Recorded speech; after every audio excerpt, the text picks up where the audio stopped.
August is flying right by.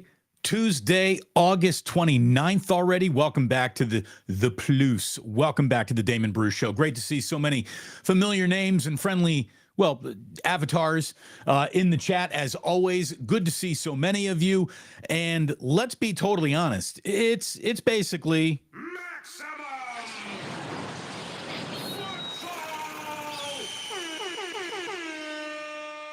everywhere you go, everywhere you look, it's football. Football's coming. Football. It's going to be hard to knock football off the front page of the sports section. There's no doubt about that. But I'm going to start with a rare chat here from Luke2423, who says, "Good morning, Plusers.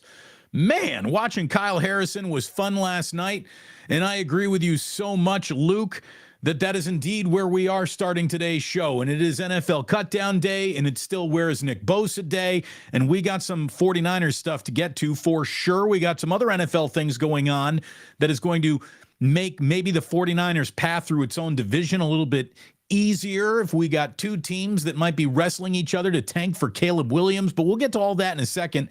Because, look, you strike out 11 in your second ever start in the show. You officially get to lead the next day's program. Like, Kyle Harrison was really good last night. Is this enough to get the Giants like up off the deck and fighting again? I don't know. I don't want to evaluate what he did beyond the premise or beyond anything other than what he did. Like, where does it all go? Where does it all lead? I don't know. You don't know either. So let's just kind of marinate in what we saw last night, in the vacuum of what we saw last night. ESPN Stats and Info kind of framed it all pretty well when they reported that Kyle Harrison's 11 strikeouts without allowing a run on Monday night. He becomes the third youngest Giants player ever with 10 strikeouts and no runs allowed since the mound was set back to its current distance in 1893. The other two guys who did it, Christy Mathewson and Madison Bumgarner. That's it. I mean, that is it. This kid has, I'm going to throw it past you. You know the fastball is coming, and you can't catch up with its stuff. It sort of makes you wonder, like, why wasn't he here earlier? Like, for a team that's been settling on a 2.5-man rotation all season long, where was this kid? He looked phenomenal last night. You know, I don't want to turn this into a referendum on Farhan and how he goes about promoting or making decisions or individuals. There were a lot of young players with their hands and their fingerprints all over the win for the Giants last night over the Cincinnati Reds. But, man, I mean, Kyle Harrison was phenomenal. I mean, can't take your eyes off him while he's pitching level stuff. The way that he's got that little hesitation, too, like, it's not just I can throw it past you stuff. It's already craftsmanship very, very early in a young pitcher's career. So good news on Kyle Harrison. How often has a prospect come through the Giants system and within like one or two impressions, you're like, okay, like that's historically good. Not a lot, right? So enjoy it while you can. Enjoy it while it's here. Kyle Harrison, I can't wait for you to pitch next. I mean, there's no other way to say it. He was spectacular last night. He really, really was. As I said on the thumbnail today, so 11 is a little bit of our early theme here, right? 11 strikeouts for Kyle Harrison or 11 wins for the 49ers. Which is the better chance to hit the over? And without trying to throw any shade at all of the 49ers, it's definitely Kyle Harrison. I mean, Kyle Harrison has strike out a dozen, 13, 14, 15 dude stuff. There's no doubt he's been pitching against good teams. He's only pitched against Philadelphia and Cincinnati. What happens when he brings that to the mound against someone who's, not very good or struggling themselves? So Kyle Harrison, I think, is definitely more likely to hit the over than the 49ers are because, look, the NFL is designed for teams to cannibalize themselves. But the chances to getting over 11 wins for the 49ers might have taken a tick up today, and that's only because what we see happening in their own division. And we'll get to that. We'll get to all that. But, no Kyle Harrison tonight. He's not allowed to pitch 2 days in a row. He was stretched out to 90-plus pitches last night, so that was good to see. I was complaining about only the 65. He was allowed to throw in his major league debut. Good to see him actually being used like a starting pitcher, so that's good. Alex Cobb gets the start for the Giants at 6:45 tonight. They're trying to make it 2 in a row against the Cincinnati Reds, and this is going to sound a little funny, Giants fans, but you're going to be rooting for the Dodgers and Clayton Kershaw tonight because they're playing the Diamondbacks. And right now, your bigger competition to get into the postseason is the Arizona Diamondbacks than it is the Los Angeles Dodgers. Forget about history. Forget about rivalry. Diamondbacks losing games is twice the value for the Giants than the Los Angeles Dodgers losing games. So you want that to happen. Go Clayton Kershaw. I know it's funny when you say it out loud. Say it out loud with me the next time you are thinking about where to go for lunch. Get yourself to Ike's. Ike's is a delicious sandwich shop with nearly 100 locations now all over the place in the state of California and beyond. And believe me, a couple of new premium sandwiches are worth your while. Wagyu pastrami, go get it. A bulgogi beef vegetarian sandwich is tremendously satisfying and good, and even good for you. So try that out. I think you will enjoy it. Go ahead and sign up for Ike's Rewards, and you can start earning free sandwiches by eating sandwiches, and that sounds like a good return on investment to me. Get yourself to Uncle Boy's. The next time you're thinking about a cheeseburger, go to Uncle Boy's in the Inner Rich. We love Uncle Boy's, and they got delicious lumpia and onion rings to serve to you as well. Get yourself, especially on a really nice day, and you can sit out in that parklet or maybe get your burger to go. Get yourself to Uncle Boy's. And of course, you wash it all down with your nightcap with a little blackened whiskey. Indeed, blackened whiskey, delicious, incredible whiskey that is got a direct connection to Metallica. So if you want to be a little bit more Bay Area centric in your whiskey drinking, you go ahead and pick up a bottle of blackened at any Bevmo, or hopefully where you pick up your liquor today. Get yourself a bottle of blackened whiskey.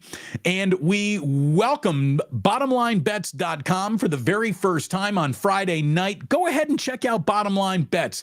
Open up another web page right now and just check them out. It is a handicapping service run by a man who gambles for real. He's not just selling you gambling advice. He is not just laying it. He's playing it as well. Bottomlinebets.com. Check it out. There are daily, weekly, and monthly subscriptions available, so when you're thinking of turning your gaming into something that can actually become a little valuable for you, go ahead and get the advice of a professional handicapper, bottomlinebets.com. And then, you might be saying, Damon, I'm in the state of California. Where do I make these bets? I can't fly into Vegas, drive up to Reno. Well, I got that covered for you. Full Vice coverage here on the Damon Bruce Show. MyBookie.ag. And right now, if you go to mybookie.ag, which is an offshore account, meaning you can bet it anywhere, baby, you use that promo code Damon, and all new customers get a 50% deposit match up to $1,000 and a $10 casino chip to spend in the casino. It's not just sports betting. It's not just wagering. It's actual casino play available too. It's like going to a casino right on your laptop. Check out mybookie.ag. And if you want to be good to me, be good to my sponsors. That helps out an awful, awful lot. So thank you very much in advance for taking care of the sponsors. Really means a lot. Oh, perfect temperature. Sip of the day qualifier right there. I wanted to string you along, but I can't even. We've hit that perfect, like 178 degree coffee temp, and this just. Ooh, going back for a second. It's you ever watch Diners, Drive-Ins, and Dives? Whenever Guy Fieri immediately goes back in for a second bite, that means he really likes it. If he doesn't automatically go back in for a second bite, it's a little bit of a warning sign. It means he's doing a TV show more than he's really telling you, I think this is delicious. Whenever I go back in for a second sip after declaring sip of the day, you know something special's happening in coffee land.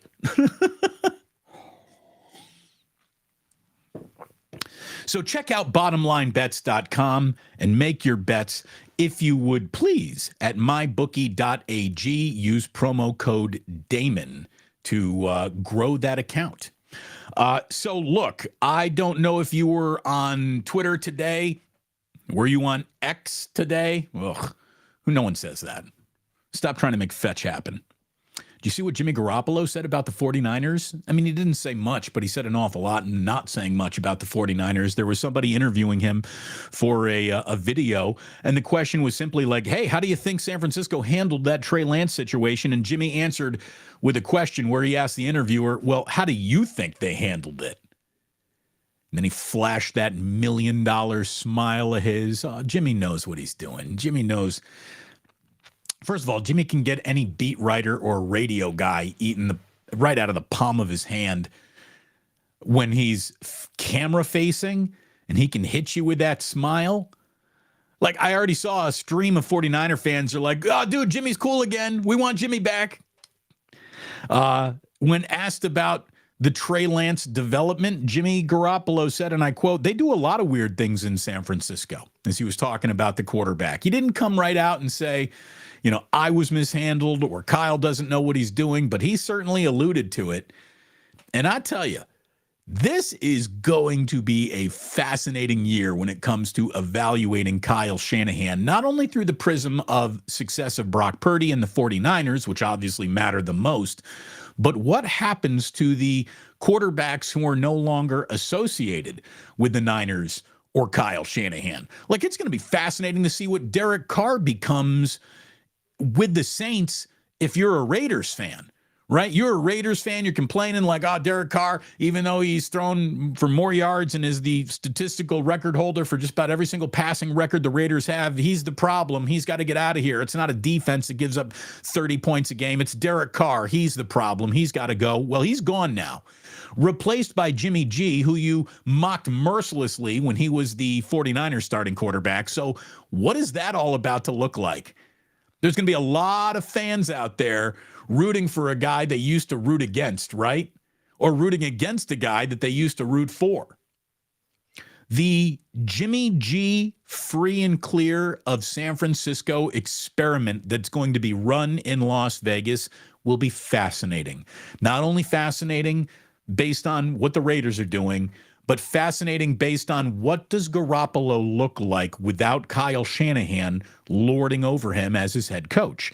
Is he free and like the leash is off Jimmy Garoppolo, and we see him turn into the risk-taking, big play-making quarterback that so many fans wanted to see more of but didn't when he was with the 49ers because he was in the Shanahan system?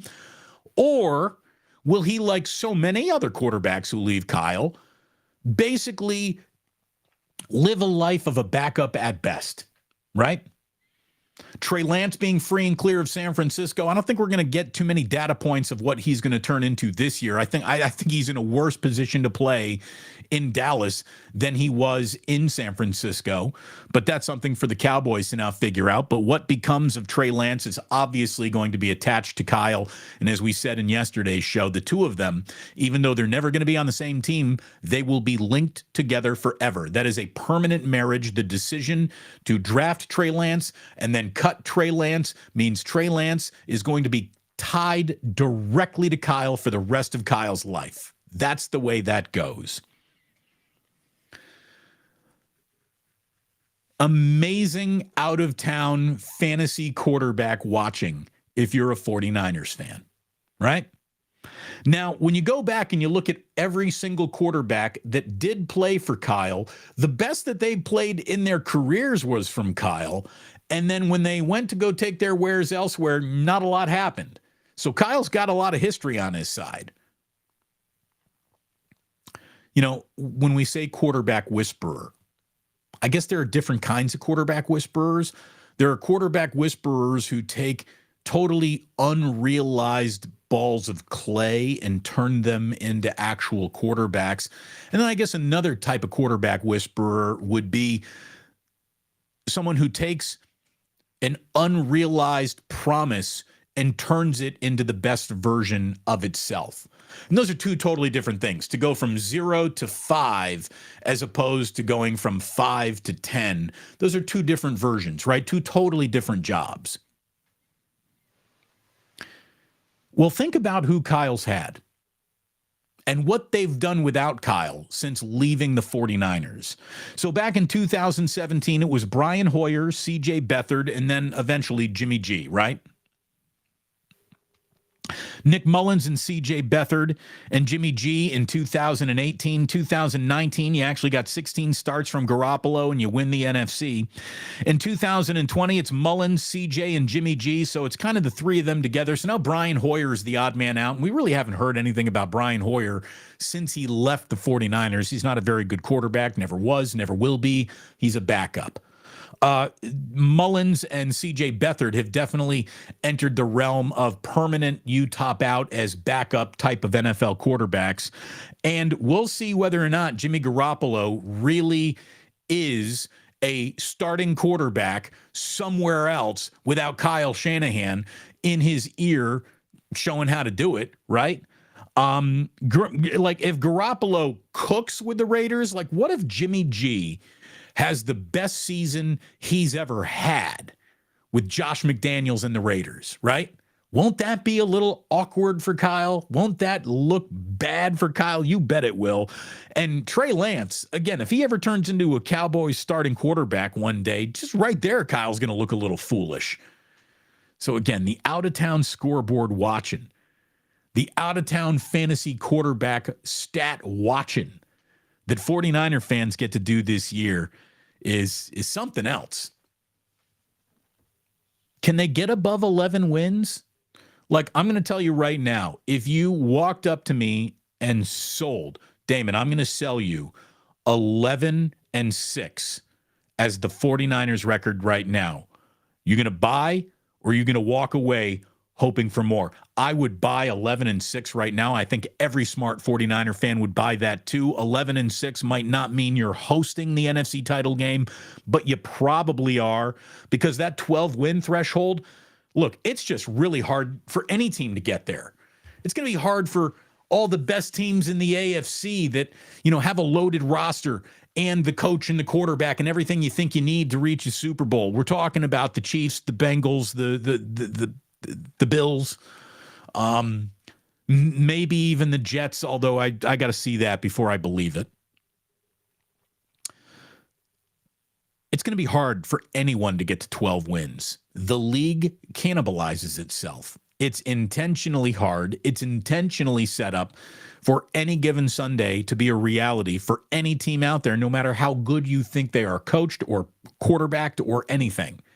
This league is built to take expectations and just tamp them right down. And that's why it's so fascinating. That's why it's one of the most popular leagues in the world, because anywhere, anytime, any day, someone could beat someone else. And there's not a lot of sports that really offer that at the professional level. That's the beauty of football. Anybody at any point in time can have a great day. Anybody at any point in time can have a bad day. Especially if you're going out of your way to craft what looks to be a future full of bad days based on the decision you make before day one even gets here. As I told you, it is NFL cutdown day. These are tough days. These are tough days for players hearing that they've been cut.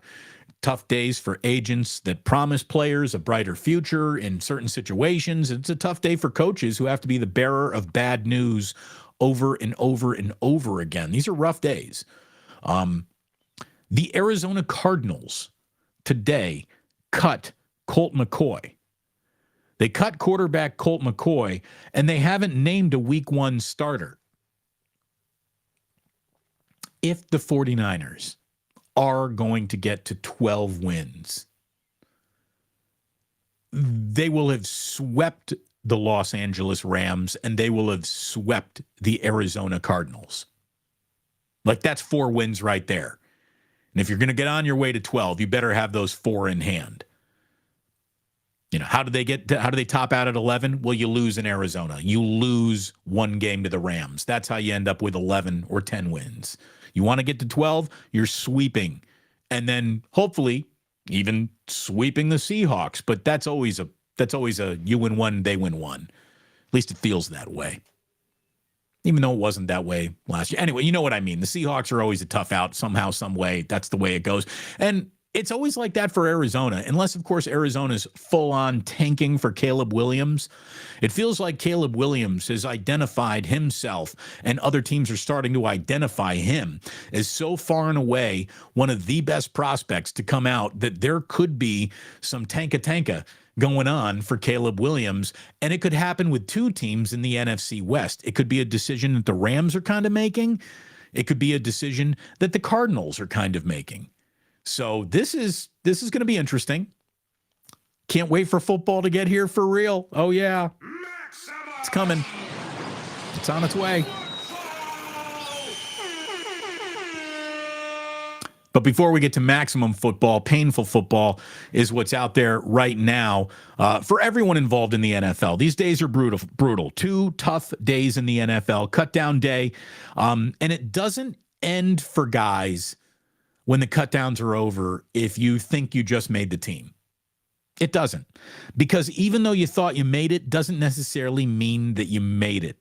Field Yates, who does a great job covering the NFL for ESPN, basically broke down all the machinations of cutdown day and what 2 of the busiest transaction days in football look like and the rules and the parameters that everyone is functioning under. So basically, players who are let go with fewer than 4 seasons of service, they just go ahead and hit waivers. Waivers means that you can be picked up by other teams based on order of success last year. The Niners, I believe, are sitting 30th on the waiver wire. So the name that you think, oh, wow, that team cut that player, maybe the Niners are going to get him. Probably not. Probably not, because the Niners had such a good year last year, bowing out in the NFC title game. They're way, way back in the waiver wire. But players let go with fewer than 4 seasons of service hit waivers. Waiver claims will be processed at noon Eastern on Wednesday. Players let go with more than 4 seasons of service become free agents immediately and can sign elsewhere again. If you got more than 4 years of service time, you're a free agent. Fewer than 4 years of service time, you're on the waiver wire. PUP list guys, physically unable to perform guys. If you find yourself on the PUP list in the next 2 days, yesterday and today, you will miss a minimum of 4 games. Von Miller, by the way, is on the PUP list in Buffalo, so he won't play the first 4 games for the Bills. Excuse me. If you find yourself on the injured list right now, your season's over. If you're going on IR, you're done for the year. A 16-man practice squad takes shape tomorrow, starting at 1 o'clock Eastern. All free agents are eligible to join one. So even though cuts are done, the waiver wire hasn't turned over once, and free agency, after the fact free agency, let's call it, has not spun around once, which means, as Jeff Schwartz pointed out, and Jeff Schwartz had an 8-year-long NFL career as an offensive lineman, he was pointing out that the worst part about NFL cut day is that waiver claims come the following day. So a player actually believes that they made an NFL roster, calls mom, calls dad, I did it, I'm on the team, only to find out that you get released once waiver claims start going in. This is brutal. This sport's brutal, man. It really is. So, we talk about players like they're assets, like they're inhuman. These are humans. Getting jobs, losing jobs, being so close to nibbling a bite off that apple only to have the apple pulled away from their mouth right when they're in mode. And it's rough out there, man. It's seriously, seriously rough out there. So, little respect for trying to make an NFL roster. It ain't easy business.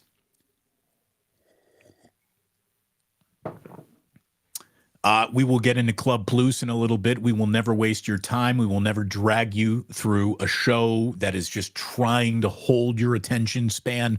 We hit bullseyes. That's what we do here. That's the goal of this show. Get you in, get you out, get you informed, get you on your way being a better, smarter sports fan.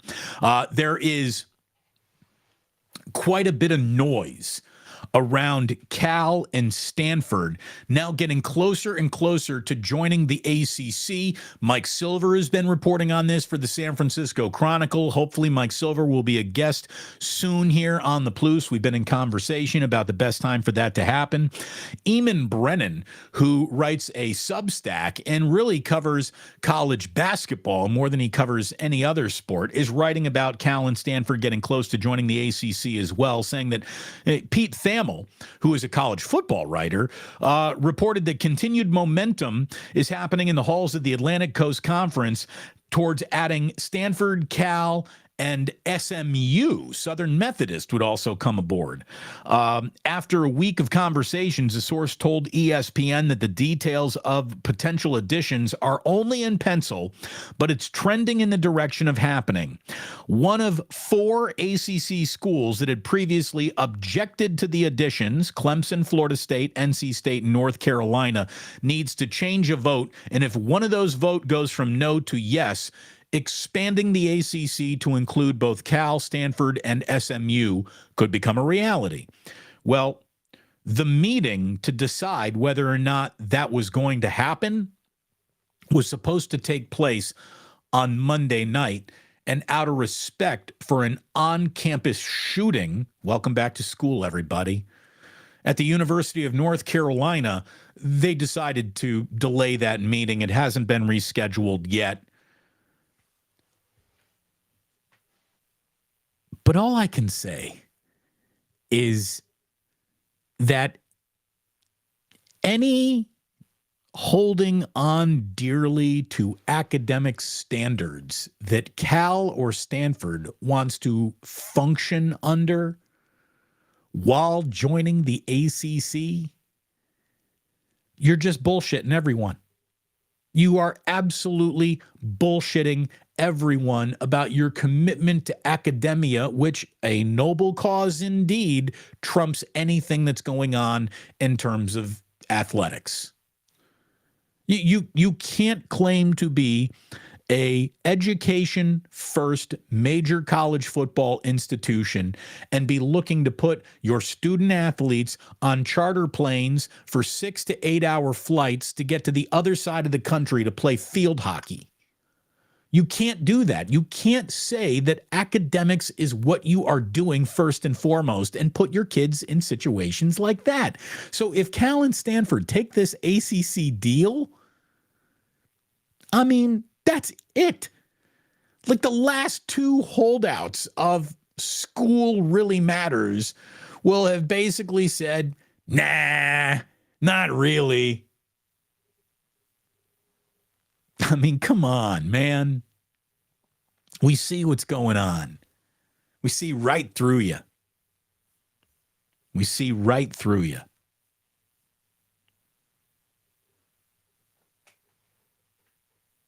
I've made a career out of seeing through people. I think I'm a pretty good evaluator of people and good people, bad people. Again, I'm not trying to be judgy, but I have throughout my life have been a wonderful collector of souls. That sounds like I'm snatching life. I don't mean that. I guess I got to work on that. But I have made incredible friends through every chapter of my life. I identify good people. I'm attracted to good people. I glom on to good people. And I cherish relationships with good people. I truly do. And all I can tell you is someone who knows what good people are and look like and surrounds themselves with good people. I know what bad people look like too. And everywhere I look these days, this was going to be a segment that was called Fans Are Out of Pocket. But it's really not just fans. People are out of pocket. We are living in the strangest of times, surrounded by the strangest of people who don't know how to act. And if they did know how to act, it was forgotten during what, the pandemic? Look, society and people knowing how to behave, it felt like it was kind of collapsing with just all the, I don't know another way to say it other than social media bravery. Like everyone became such a keyboard warrior. How to talk to people, how to communicate with people became irrelevant. Like, why talk with someone who had a difference when you can just own them? I want to own this person. Okay. That's the way you think conversations among adults should go. You go ahead and you do that, right?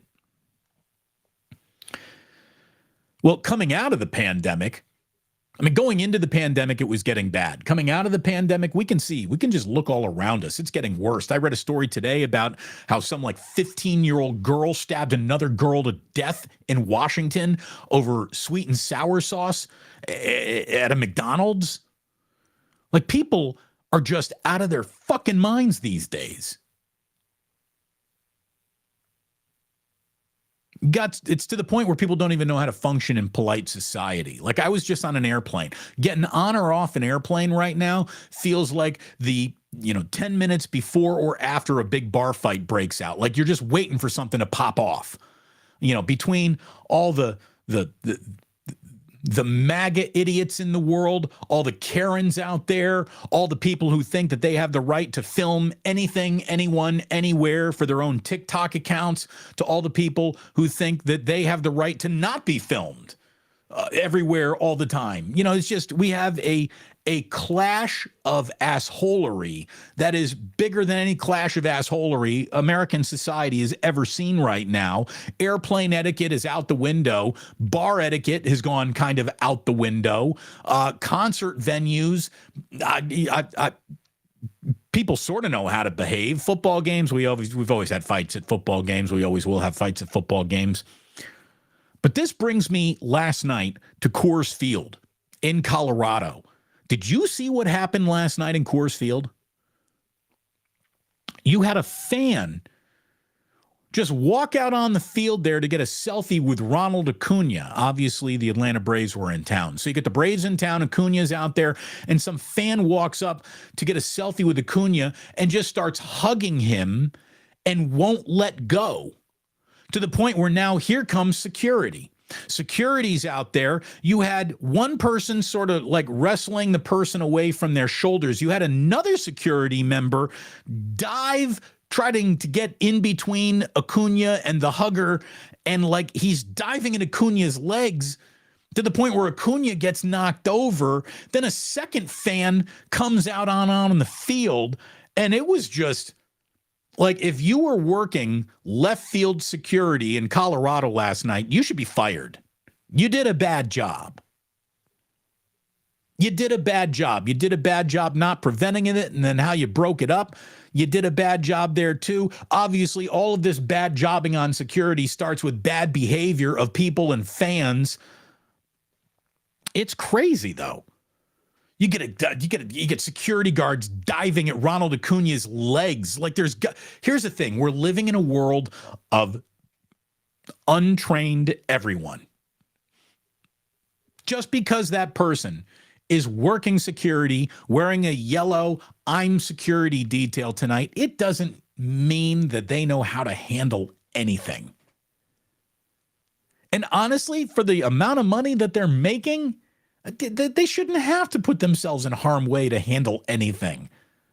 It's ridiculous.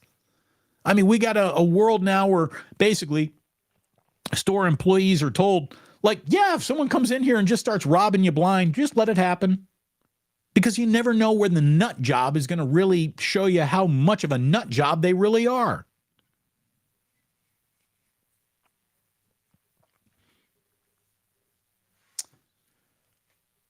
There is a security point in just going into Giants games, at least years ago, that was manned by, and look, I have nothing, I'm fully in, but for God, there go I. Whenever I see someone who is bound to a wheelchair, I mean, you can't help but have a tremendous amount of compassion. And then to compound it even worse, to where you're not just in a wheelchair, but you don't have function of your arms. There was a person who used to work security at Giants games who was quadriplegic. And look, I am all for giving people opportunities, but you cannot serve as a real deterrent or security if you're quadriplegic. I mean, come on. You can't. How are you going to stop me if I can just walk past you? You can't even get on your walkie-talkie and tell people like there's someone walking past me. I have nothing but pity there, but we all have jobs that we can and cannot do, right? Someone who never went to med school shouldn't be a surgeon the same way that someone who is wheelchair bound probably shouldn't be running security. And it's a brutal job. There's really no deterrent in society anymore because people are like, well, it's all for the, it's all for the social media. I'm doing this for TikTok. And if I get arrested tonight, if I have to spend the night in jail, but I still get 1 million views, then it's worth it to me. So here's what we need to do. Here's officially what we need to do. And I want every single league to just make this mandate. If you enter the field of play at a sporting event, you automatically get a year without parole. Are we good now? Does everyone understand what the stakes are? If you hit the field, you hit the court. I used to say in the past, like, you should just get a beating. This should be handled like the way Vegas used to catch card counters. Like, forget about calling the cops. We're going to bring you down to the basement of this casino. We're going to take out a rubber mallet, and we're going to break your hand in 6 places. Like, we don't live in that world anymore. The mob no longer runs Vegas. The mob can't rule discipline in a stadium either. I get it. So here you go. You enter a field of play at a sporting event. You get 1 year without the possibility of parole. You have to stay in prison for 365 days without exception. That's that. And on top of that, so you're not a burden on taxpayers or the state, you pick up the tab of your prison stay, which I looked this up today in California. It cost about $106,000 a year for each prisoner, which, by the way, is absurd.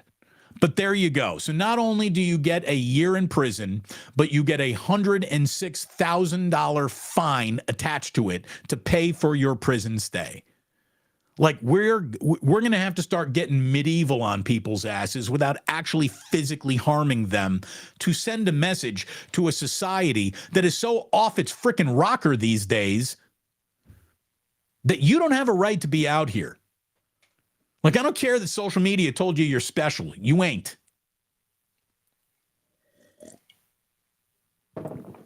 I can only imagine what's being discussed here on the text line. So I keep on calling it the text line, the chat here on the YouTube page. So let's get in. Let's see what's going on there. I want to thank you all today for watching, for listening, for hanging out here. If you are on the podcast, I thank you. We are approaching 100,000 podcast downloads. So it's very, very exciting. I thank you all very, very much for that, for doing that, for taking care of my sponsors across the board. Thank you so very, very much. And please do remember, as you go about what is a beautiful Tuesday here in the Bay Area, that sports don't build character, they reveal it. And like that, he's gone.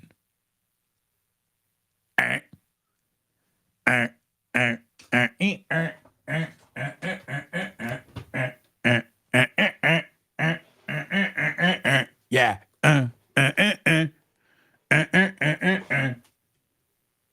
Let's turn this down. Little too bright. There we go. Oh, wait a minute. Did I turn that down a little too much? Maybe a little too much. Get a touch sexier. Just a touch sexier. Just a scotch. There we go. There we go. Nathaniel Richards talking about the overhit That must be sip of the day stuff. Sip of the day. Sip of the day. There we go. I'm going to scroll to the bottom here. I need to start with the blight of society. True Blue forever, though, setting the tone. Set up, turn the lights down low. Yeah. Yeah. Set up the gallows again, says True Blue forever. Look, public shaming and humiliation, I think it's a wonderful tool and weapon that isn't used enough. The stocks, the rotten cabbage parade, yeah, let put people in the stocks again in the town square and get all sunburnt.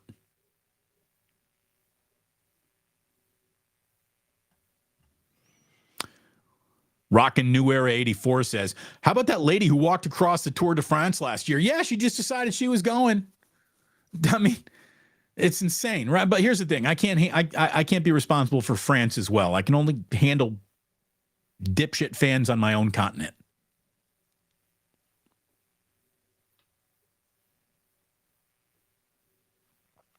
Tyler saying, smash that like button. Thank you, Tyler. I appreciate that. Smash it indeed. Yeah, True Blue forever knows what I'm talking about. Shame. Some public shaming. Do I even have that over here? I don't know if I've got that. I think hey. Shame. Huh? Shame. Ding, ding, ding. Shame. Yeah, the power of public shaming. It's important. We've lost. Everyone is so sensitive to not offending anyone. We just let opportunities to discipline people go right by us. AJ Cruz, street justice for field runners. Look, I'm down with it.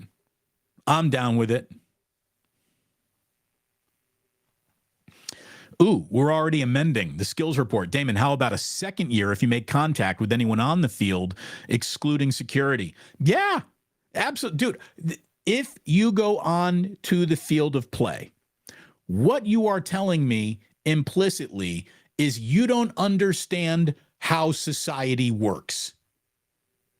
And you need to go away, as far as I'm concerned. I say we start stoning people again. Well, that's why I got a ganja jar. Oh, wait a minute. Oh, you mean biblically.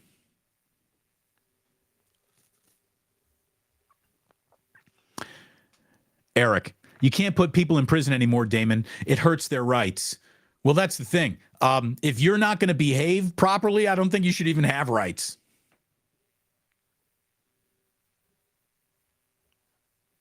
I will be happy to take your rights away. Damon Bruce for president. Thank you, Sean. Thank you. My platform is stop the douchebaggery.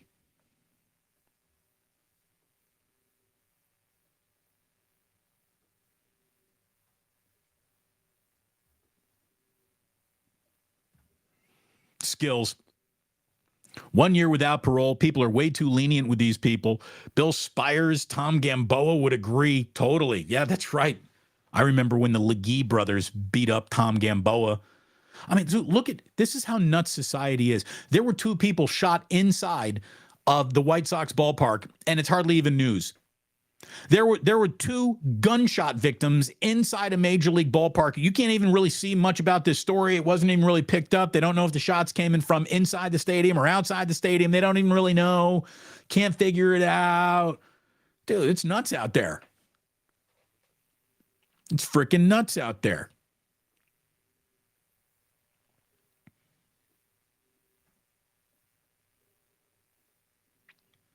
How about if you get into a fight, you get banned for life? I've seen a few of those this weekend on social media. Yeah, I mean, look, that's what I would do. You don't come in here anymore.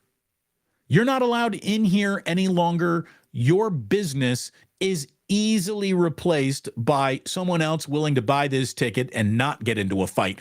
I would do this, by the way, with all of these idiots being thrown off airplanes. Like, if you're behaving in such a way you have to be removed from an airplane, you should have a lifetime travel ban. Not only do you not get to fly that airline, you don't get to fly.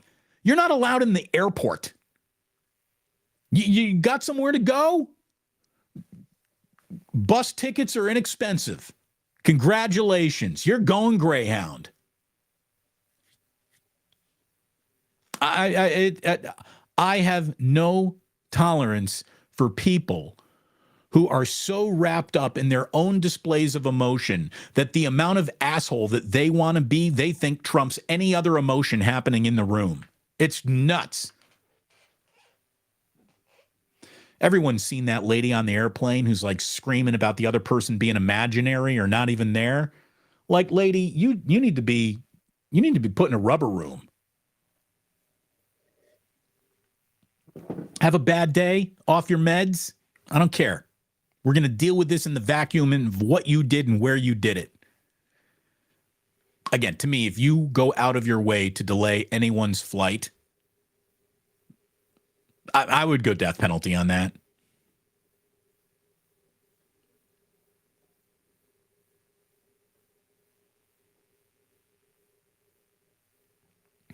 Seriously, right before I came on the air today, I read a story about how like a 14-year-old girl was stabbed to death over sweet and sour sauce at McDonald's. What?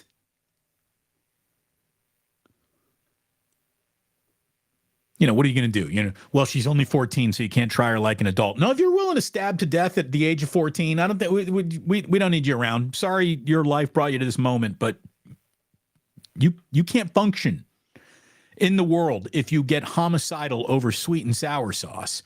By the way, the mustard's better. Spicy mustard is the way to go. I do like McDonald's sweet and sour sauce, though. I like McDonald's barbecue sauce. I don't eat McDonald's anymore. No McDonald's since El Stroco Loco. I'm having all flavor memories, but flavor memories are very, very, very, very powerful drugs. Leslie says, you're a good judge of character, Damon, and like attracts like. Oh, well, that's Leslie. This is why you and I are so cool together. You're a great judge of character, too. Welcome here. It's good to have you. Mall storming is a new sport. Giants. So here's what I think needs to happen. If mall storming is becoming a sport, I want a mechanism that locks every door in the mall and you don't let any of those people out until the cops surround the place and just start tagging people with handcuffs. I mean, this whole mob rule thing, it's a bit much. I would absolutely classify myself as compassionate to a point. I'm down with compassion to a point. But when my compassion begins to be used against me, that's when we start snapping femurs. Like, that's what I just start snapping femurs. That'll get people's attention. The most painful bone to break, by the way, in the human body. Sporticus says, Damon, you can just say it. I have a very good bullshit detector. I do. I have a wonderful bullshit detector. I mean, that thing is dialed in. Hey, they can always change the name of the ACC. I just love that the athletic conference goes from Pacific to Atlantic. Like, what more could you do to prove that everything's messed up than two campuses that sit on counties that touch the Pacific Ocean would be in the Atlantic Coast Conference? Freaking nuts. Giant Niner fan says, Stanford moving to the ACC may affect their endowment deeply. No, it won't. $68 billion. The endowment that Stanford has is untouchable. Absolutely untouchable. It's not going to affect their endowment at all. Again, just say it out loud. How are they going to put California schools in the Atlantic Coast Conference? Well, it's because college football, college sports, the NCAA has told you through actions, not messages, but through actions, that any concept of amateurism is completely illusionary these days, and this is all pro sports.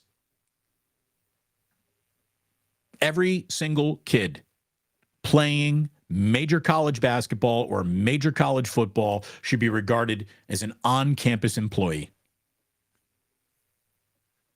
It's crazy. It's absolutely crazy out there. Very good here from Michael Klein saying the ACC is now the American Confused Conference. Yeah, I like that. Change it to the CCC. Call it the Coast to Coast Conference. Irwin, that's one of the better ideas I've heard about this. The CCC. CCCP, wasn't that was the old Russian jerseys, right? The hockey jerseys.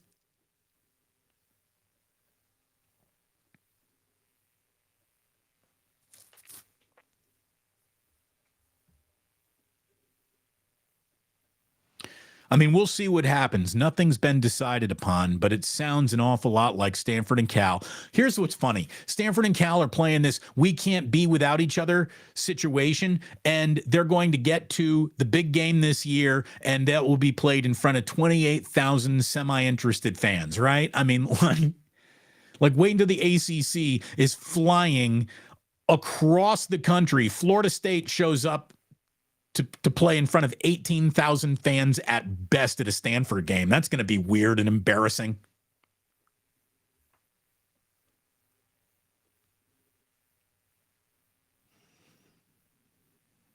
I swear, seriously, I love my listeners. I can talk about the horror of a 16, 14, whatever year old girl getting stabbed to death over sweet and sour sauce at a McDonald's. And it immediately turns into, there are so many better fast food options than McDonald's. Drew Down. Well, you're right about that.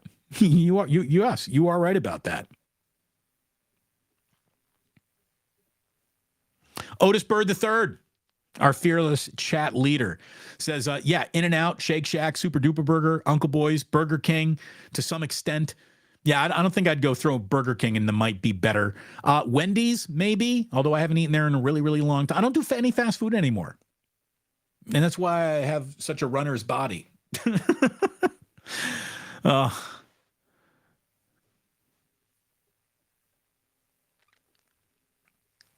Let's end on this. Filet of fish.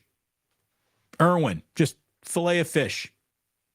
Filet of fish, sure. What about Arby's? The horsey sauce at Arby's is better than Arby's, right?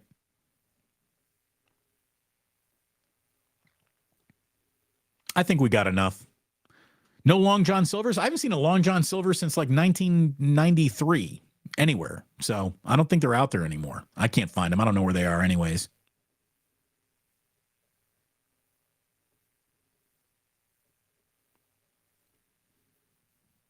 I don't want to talk about Taco Bell. You live in California. Don't ever eat at a Taco Bell. What do you got in your minds?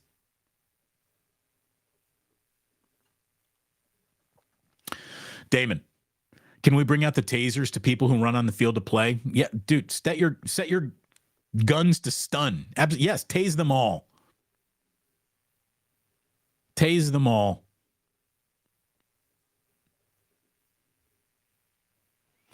So that's it, boys and girls. I think we have we've solved society's problems, blights on society. We've captured the horror that is NFL Cutdown Day, our collapsing society. Jimmy G bagging on the Niners with a smile on his face. I think we've covered it all. Thank you so much for being a part of this. It means so much to me and the family that you are. Appreciate it. We'll be back tomorrow at 11 right here on YouTube, and we invite you back for that. You know that already. Please download the podcast. Please hit that like button, hit the subscribe button, and take it even one step further. Hit that notify button.